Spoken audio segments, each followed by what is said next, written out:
first, I do have to say that as I was slogging along trying to figure out what on earth was going on, the fact that sound came out of my mouth. And I'd gone to my doctor, I said, "Doctor, why can't I talk? There's no sound." He said, "Oh, I wouldn't worry. Give it a couple of weeks. The voice will come right back."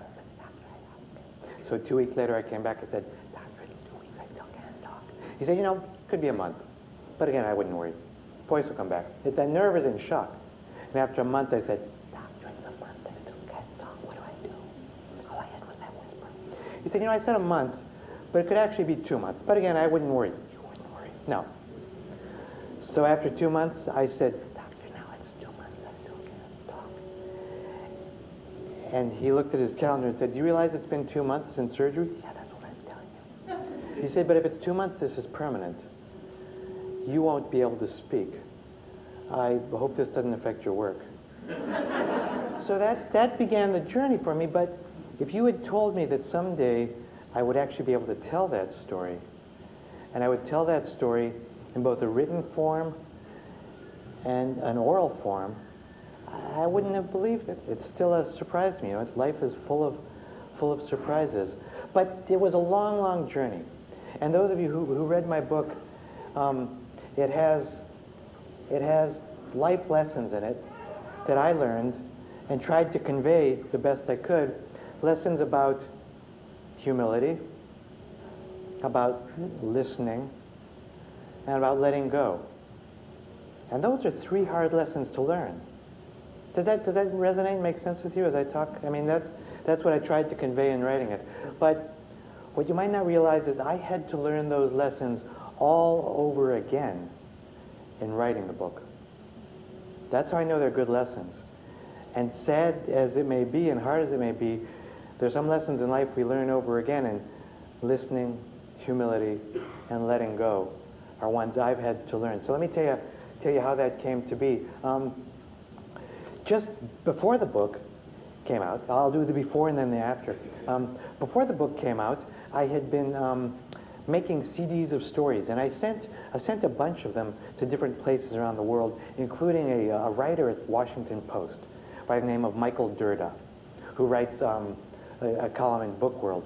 And I just sent it to him, and he listened to him, and he wrote this article in the Washington Post about how much he loved these, about how his kids sat and listened to them in cars, and he said, "This is magic, I love this." And it was just the most glowing review I'd gotten. So I wrote a nice letter. I said, "Thank you so much." And I even called him up and thanked him. He said, "Hey, could you write the story of how you became a storyteller?" And I said, "Sure." And I was feeling pretty good, kind of on top of the world. And I said, "Yeah, I'll do that. I'll write about, how it'll be about curses turning to blessings. I'll put the lost horse story in. Remember that from the book? The beautiful horse ran off, what seemed like a curse, maybe a blessing. Well, I put that in there, and I wrote about how I had found, at long last, the perfect career. And I wrote, "Now, at long last, I found a career I can pursue just by talking about it." Do you see where this is going? I thought I had life figured out. And sometimes in life, when you think you have it figured out, it turns. Shortly after that, I found I had thyroid cancer, and that began the story that you know some of from the book. So I emailed back, after this article, Michael, he had written, he'd said, "This is a lovely article. Our readers really like the story. If anything interesting should happen to you, let me know." I don't know how he had the sagacity to say that, but it was not long after that I lost my voice. Now, what happened when I lost my voice, a lot of things you saw in there, but I did actually try to write. And I emailed him and I said I could write a story about what it's like to be a storyteller without a voice. He said, "Okay." And it ran in the Washington Post. Again, this was written while I did not have a voice. This was written while I did not know what was happening. And I wrote it, and there are sometimes, who here writes? Who here likes to write? A few of you. Who here would like to be a famous writer? Yeah, it's really fun. I mean, I would imagine, but it's so funny, this fame thing, because you write a book and you think You think the public's going to line up to buy it, and very often, just often as I've been to lovely, warm crowds like this, I've been in a bookstore in Cincinnati saying, "Excuse me, I'm supposed to do a reading. Anybody want to hear about a book? You there? You look like you're not busy. Come." So there's sometimes a beggar, sometimes a king. Anyways, I wrote this article, and I thought it was the best thing I'd ever written. I thought the words just flowed out, and I just loved the article. And I brought the text of it here. I thought I might just read it to you. And as I do, you might find it interesting to note how different it is than the book and how it's similar to the book. Because sort of therein lies the story. They ran it under a headline called A Narrator's Nightmare. And they had a cartoon, which was really good. It had, you know those little speech bubbles you see in cartoon characters? But it had that speech bubble that was empty, and the little stem of it was tied into a knot, right? And so here's the article I wrote. I should never have said or even implied that I was happy. This time last year, I wrote a guest column in the Washington Post telling the story of how I became a storyteller. I had fumbled backwards through a lifetime of pursuits as a childhood magician, a perspiring novelist, and a mime on the streets of Paris. I told how each one ran into an obstacle that seemed like an absolute disaster at the time. Yet, just as shocking was the fact that each gave way to something better, leading, finally, to my life's work as a storyteller.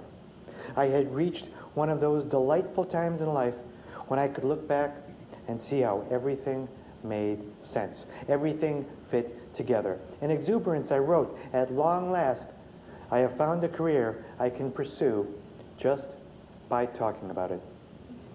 That was before I lost my voice. Toward the end of the article, I quoted an old Yiddish expression my father used to cite: "People make plans, and God laughs." Far be it from me to critique God's sense of humor, but I will say God has a fondness for sick jokes. This summer, I was diagnosed with thyroid cancer. I had no symptoms, just a tiny bump in my throat. The tiny bump turned out to be part of a much larger tumor. Stop me if you've heard this story before. I have, and it usually ends up with the words, "the size of a basketball." Well, this one was more like a golf ball. It went back just far enough to brush up against my right laryngeal nerve, the one that had controlled my right vocal cord.